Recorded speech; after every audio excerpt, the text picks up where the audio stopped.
instead of trying to entirely dissolve things that you don't want to deal with, why don't you actually learn, or why don't you actually have the mentality to learn to integrate that on your journey? Like, for example, fear, right? A lot of people fear.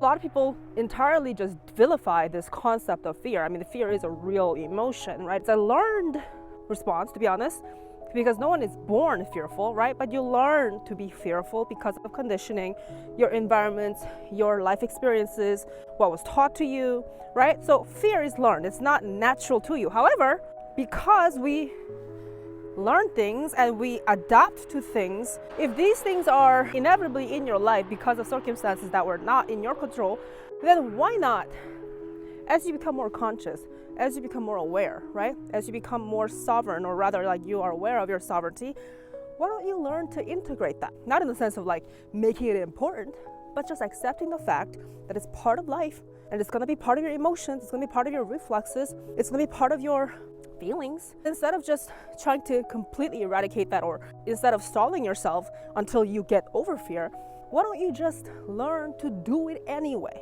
I don't think fear has to be a bad thing. Just accept that it's gonna be there because you might never get over it, right? But you can also raise other emotions such as courage, bravery, resilience, right? Just live with everything that comes. That's the way to live. It's not about like picking and choosing what emotions or what conditions that you want, because you can't always have what you want. But it's about knowing you still have the power to choose what you want to do, regardless of all the other things that come up, right? This is how you practice sovereignty. This is how you practice resilience. Feel the fear and do it anyway. At this point, I'm not even gonna tell you to not be afraid, because you can be afraid and still do what you gotta do. And for a lot of people, they don't have a choice, right? However, when your will to live and overcome is stronger than the fear, that's a true warrior mentality right there.